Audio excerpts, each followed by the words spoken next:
Rahman. He's a Higher Education Commission Distinguished National Professor of Socio-Linguistic History and Professor Emeritus at the National Institute of Pakistan Studies, Quaid-e-Azam University, Islamabad. Dr. Tariq Rahman is also an Oxford University Press author. We've had many of his publications published. Welcome him, and he'll introduce the author to you. Thank you. Thank you very much indeed. It's a pleasure to have you here, and also an act of bravery for which I'm thankful to you, those of you who have braved the lack of traffic and the uncertainty in the city to come here to grace this occasion. Actually, it's a very important book, Language, Gender and Power, by Dr. Shahid Siddiqui, who, for those of you who don't know, has a PhD in language education from the University of Toronto, Canada, and MA TESOL from the University of Manchester. And he has been at different universities here, Khan University, LUMS, and so on. And currently he's working as a professor and director of the Center for Humanities and Social Sciences in the Lahore School of Economics. His previous books are Rethinking Education in Pakistan, Perceptions, Practices and Possibilities, 2007, and then a novel, Aadhe Adhure Khwab, in Urdu, and another book, Education, Inequality and Freedom, 2012, and then this one. And actually he has another book on language, education policies, I believe, in the pipeline. Now, this book, I'm going to ask him questions about this book. The novel, not the novel, but the way in which book launches were held were that 2 or 3 people would go forth on a book without giving the author a chance to speak about it. The author, in the end, was left only to thank everybody else, because then by that time everybody was prepared for tea, and so they won't let the author go on. This is different. So in this, I've got to control myself and ask the author to speak. I'm tempted to go on speaking, it's such a good audience, but I have to ask you the first question, which is, why did you write this book? Why did you get interested in this book? It's a very odd question to ask another, why did you write this book? But here it is. I want the intellectual notion behind this book. Okay, thanks very much, Dr. Tariq Rahman, and thanks very much, Samuel. Can I ask the last row, can you please come up? Because there is a lot of space here. We're just getting the sound on, so just bear with us. That is one reason.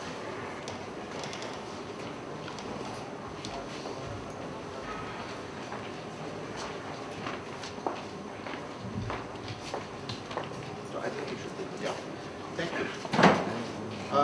I think it's very basic question you asked. I think the whole story started when I was teaching at LUMS. It was 2004, and my own training and background is in linguistics. And I was, planning to offer some course which is interesting and useful. And I thought about this title, Language, Gender and Power.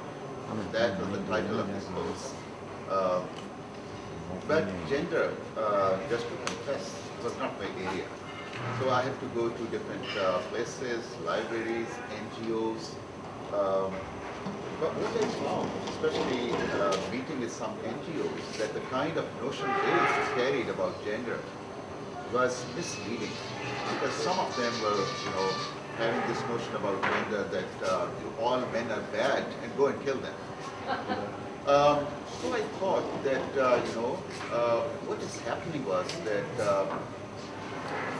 some NGOs were actually importing the work manuals about gender, and those manuals didn't have any concern or relevance to the local realities. And there was inadequate academic approach.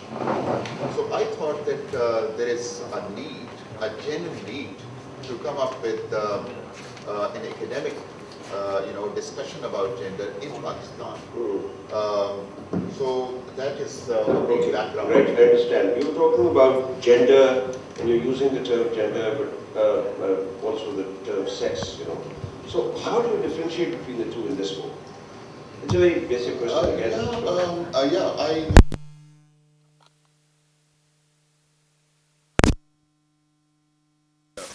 They don't make any distinction.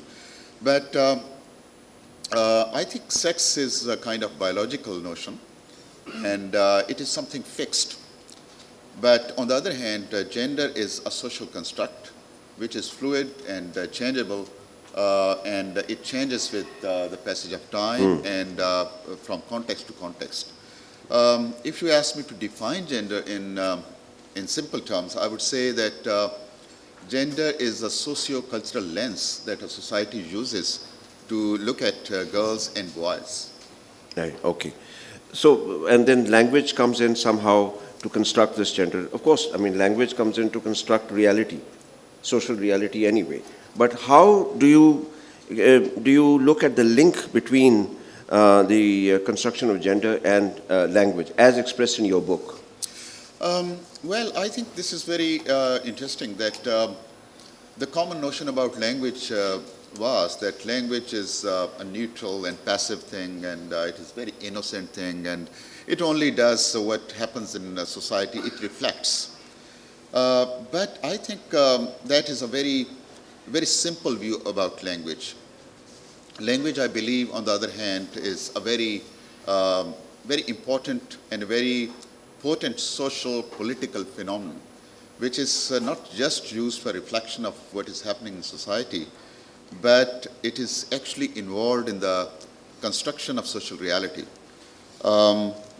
And if you look at the social institutions that are involved in the construction, socialization process, like family, schools, colleges, universities, religion, judiciary, and media, it's interesting to note that the common tool all of these social institutions use is language.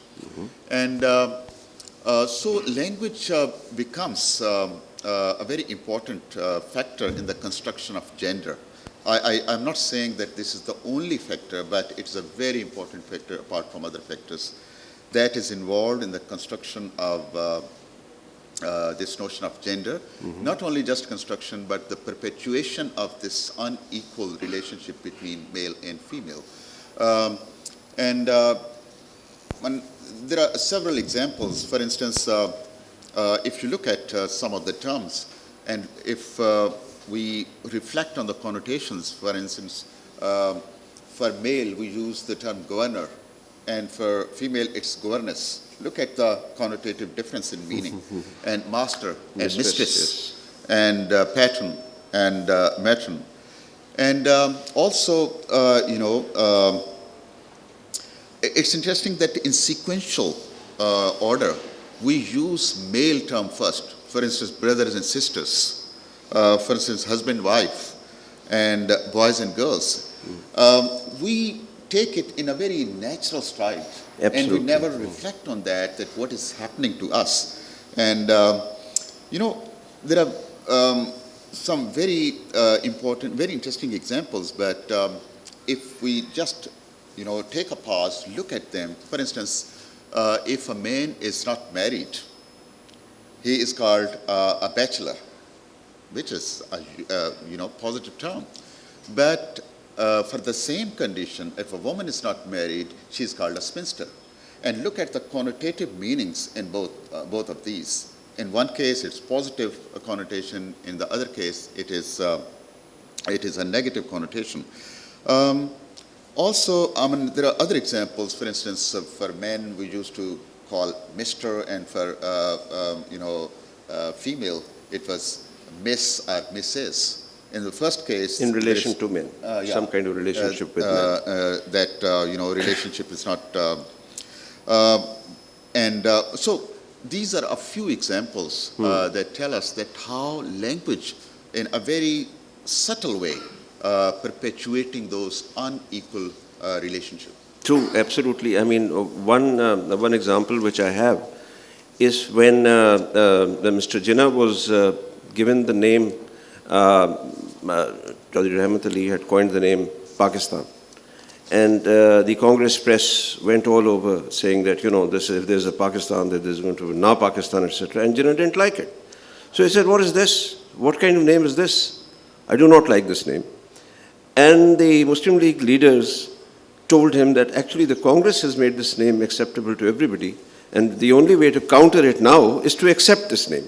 Because he also did not like the use to which the word would be put. The reality it would construct is that this is Pak, pure, and the other one is Napak. He did not want it to begin with. His own notions about life were different. But then he chose this name, of course. So that is one kind of reality. And can I, if I could take a couple of minutes, these are examples from English, but in Urdu as well, Yes. if you look at the expression, if a woman is not married and a man is not married, look at the expression. In case of man, say, उसने शादी नहीं की. And in case of a woman, उसकी शादी नहीं हुई. I mean, these are those clever tricks of language use, but they tell a lot. And I would like to also, give some very interesting example from a very popular book in Indo-Pak, Bahishti Zevar, which was a kind of part of dowry to young girls. Maulana Ashraf Ali Thanvi's. Maulana Ashraf Ali Thanvi's. And in that book, young girls are taught how to write a letter. And before writing a letter, salutations. And these are salutations, shohar ke alqab wa adab. If you're writing a letter to your husband, these are the salutations. Sardare man salamat. Assalamu alaikum wa rahmatullah. Baaz salam aur shauq ke arz hai कि महर में असरारे अनीसे गम गुसारे मन सलामत. अस्सलामु अलैकुम व रहमतुल्लाह. बास सलाम न्याज के इल्तमास है. वाक़फ़े राज़े हमदमो हमबाज मन सलामत. And I mean, for those who cannot understand, I just, long live my Lord. Peace and blessings be upon you. These are the, these are the tips how a girl should write a letter to her husband. On the other hand, if a husband is writing a letter to his wife, these are suggested salutations. महर में राज़े हम बाज़े मन सलामत.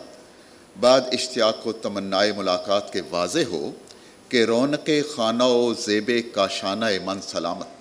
So you have to, reflect on this. And in first case, it was Sardare Man. And here is रौनक़े ख़ाना ओ ज़ेबे काशाना मन सलामत.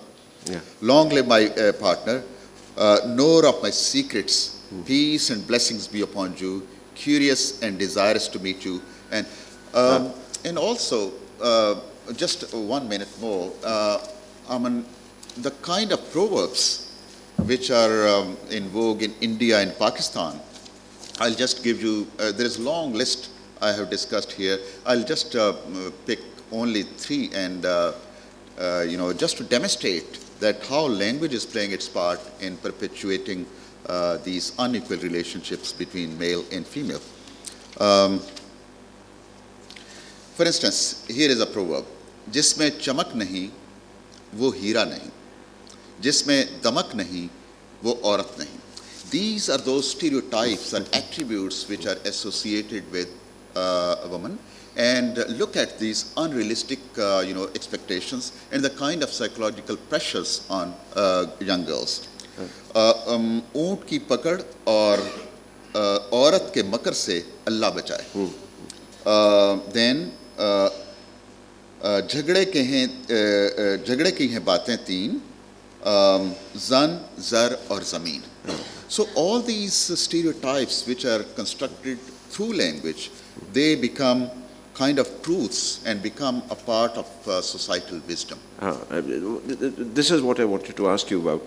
You see, Dr. Sahib has chapters on jokes, proverbs, stories, songs, and so on. All of them prove the very point he's talking about, how society accepts these norms. A sort of hegemony is created.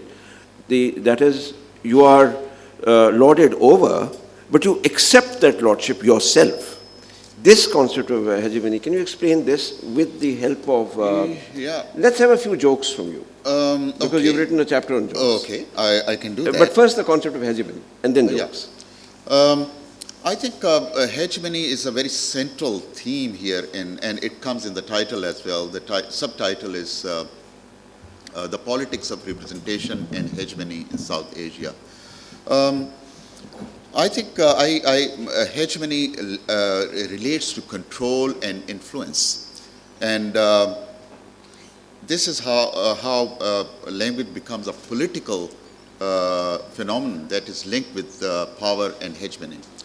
And this is how I look at power, that there are different levels of power. First level of power is the ability to make others do things that you would like them to do, and otherwise they won't do that. The second level of power is the ability to make others behave the way you would like them to behave, and otherwise they won't behave like that. A third level is very interesting. The ability to make others think the way you would like them to think. And the fourth level is the ability to make others feel the way you would like them to feel. And I think one person who helped me theoretically in this is Gramsci, the Italian thinker, whose book, Prison Notebook, discusses this idea of hegemony in a very candid manner. When he talks about two major approaches to hegemony, the one is coercive approach, where one uses force, army, police, brutal bureaucracy. And the second approach is discursive approach, which is linked with discourse, and that makes use of social institutions like families, schools, judiciary, media, and religion. And there, I think language, literature, and culture, they play a very important part.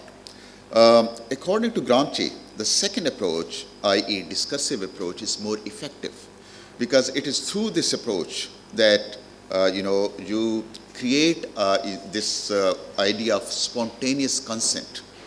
The marginalized groups are the groups which are being conquered.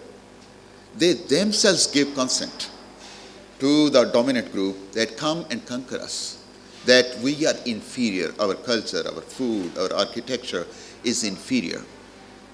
And that spontaneous consent is the ultimate end of that discursive approach to hegemony, where we internalize those stereotypes and take them as truths, as Dr. Sab said, that the ultimate end is that even the marginalized groups, they take them as something natural. And this chapter on jokes, the other day I was doing this presentation with in a college where lots of female students, and they were also laughing at these, and that is that is very important to understand, that in such a subtle manner gender stereotypes are being communicated without the knowledge of the marginalized groups. Let me okay, 85.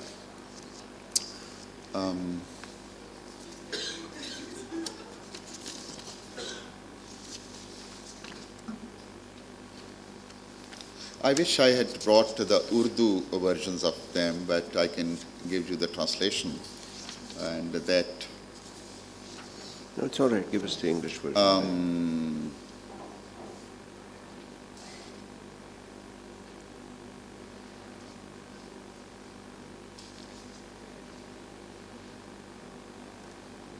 Okay.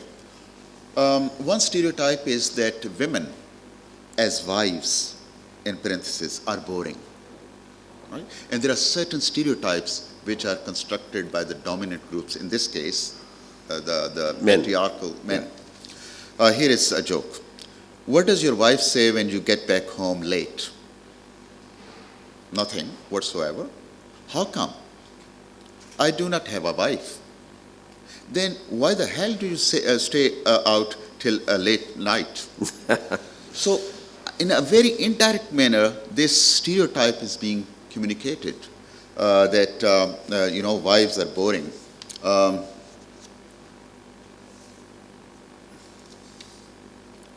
And one more joke.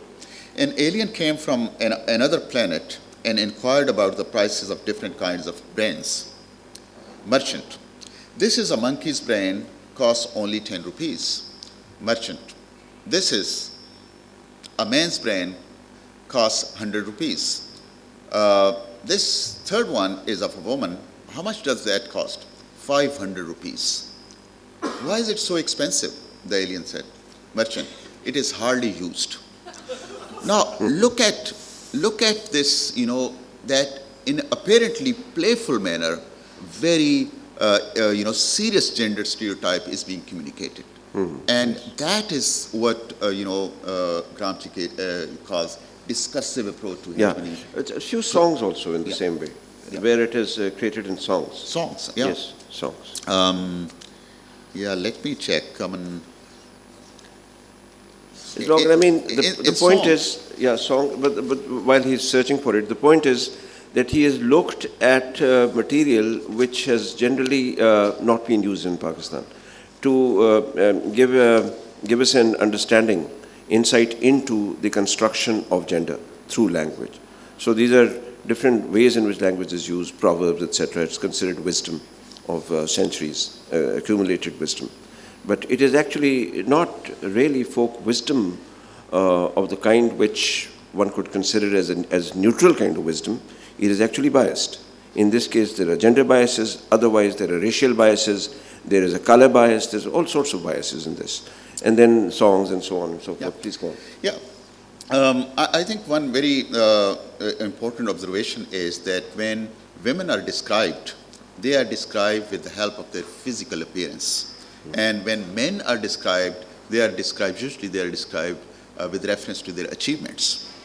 And if you look at these songs, you will see that, all the attributes of physical appearance, the whole focus is there. For instance, this is an Indian song.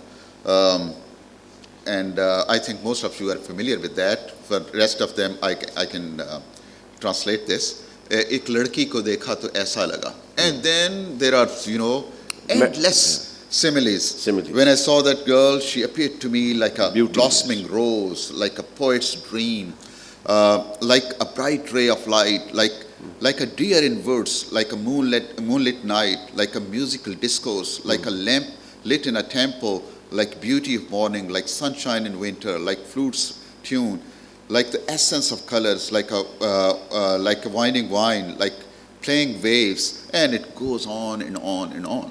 And this is true to a majority of songs. Then some very interesting stereotypes that women are confused. And that song, लड़की क्यों लड़कों जैसी नहीं होती, लड़कों की जैसी नहीं होती. Can somebody help me? लड़की क्यों लड़कों सी नहीं होती. Yes. So this desire. But Dr. Sahab, since the time is less, okay. I am sorry, my duties are such.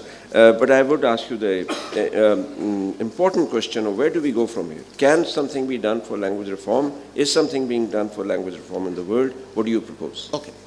I think the final two chapters deal with the need for language reforms. And I think that there is a rationale for that. Because when we use the gendered phrases or expressions in language, basically we are owning those realities attached with these gender expressions. And B, the interesting thing about these stereotypes is that they get strength in two ways. One, if we use them more frequently, they get strength. For instance, if we keep on using this, women are more talkative in family, in school, in media, it will get strength and it will appear to us and majority of the people as truth. The second way these stereotypes get strength is validation through social institutions like family, schools, judiciary, religion, media. So I personally think that there is a need. I said in the beginning that language is not the only factor that constructs gender, but Sure. language is one of the important factors.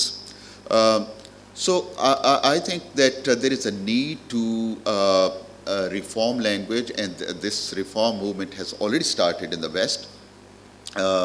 For instance, instead of postman, mail carrier. Androcentric generics. Yeah. And instead of chairman, chairperson, and instead of Mrs. or Ms. I think this process has not begun in our context, in Urdu language.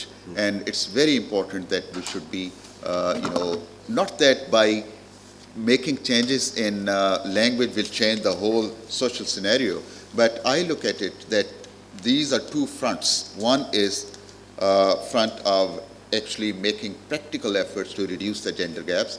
The other is, making effort to bring reforms in a language, because I believe that it's not one-way relation between society and language. It's not just that society impacts language, it's a two-way relationship, and we need to wage war on these two fronts at the same time. True, right. Okay, our time is almost up. I'd like you to, one thing which I'd like to say about this book is, perhaps Dr. Sahib was modest, so he didn't mention it. This is the very first book on these themes. When I wrote my book, Language and Politics in Pakistan, Dr. Shahid told me later that everybody in his group, they were very surprised as to how one could talk of power and politics, etc., because literary people in those days in linguistics, they did not know about these relationships, and they didn't bother about them. Then he started doing it, but this is the first time these have been associated, and they've been studied from the lens of both gender and power. So this sort of thing is has not been done. So this is a book to fulfill the requirement of some courses, but much more than that. It's a book which will fulfill the requirement of understanding our distribution of power and our consolidation of power. And this is not just the kind of power which controls people's lives. It controls them without their knowing that they're being controlled. It controls their thoughts. So this is the most important form of power, what is called hegemony. And therefore, I think this book is essential reading for just anybody who is in media or citizens or interested people in anything, etc.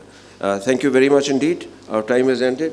Mr. Ray is welcome to start the next session. Mr. Ray, thanks very much. Thank you.